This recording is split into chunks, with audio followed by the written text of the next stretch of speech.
Here's problem number 2 from assignment 2. We're asked to find the values of C and D that make F continuous everywhere.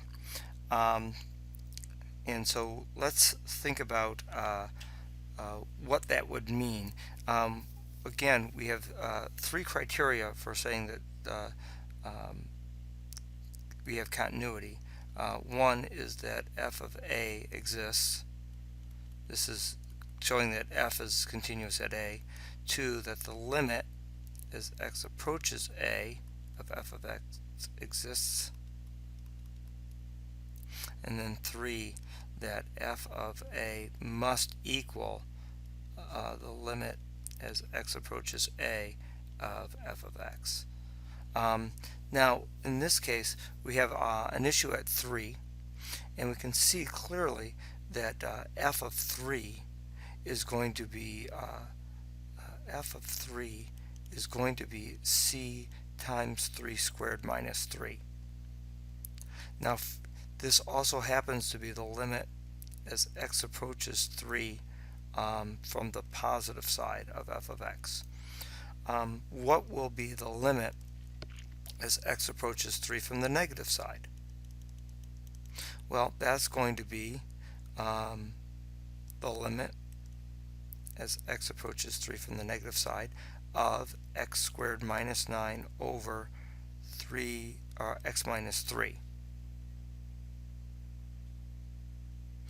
which is going to equal the limit as x approaches negative 3. Now, one thing I'm kind of thinking about here is the fact that if I plug and chug 3 here, I'm going to get a 0 in the denominator, but it's pretty clear that I have a algebraic manipulation that I can do to the numerator, and when I do that manipulation, that goes away, and I end up getting that this limit is equal to 6.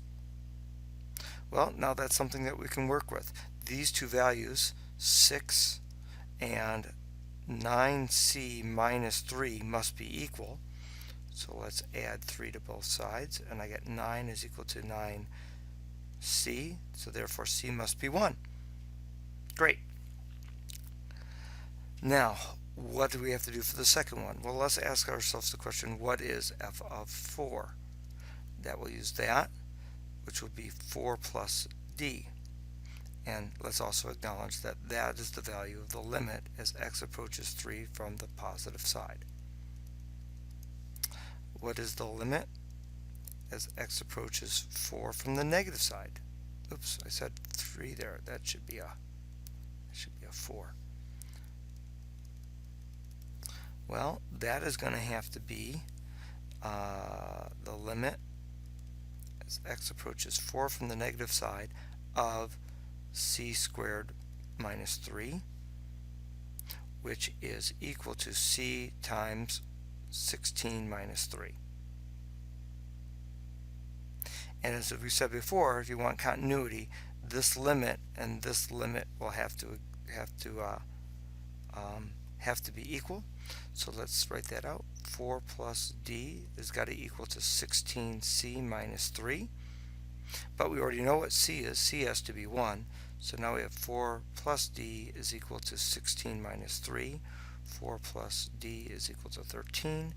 And if we subtract 4 from both sides, we'll find that d has to be 9.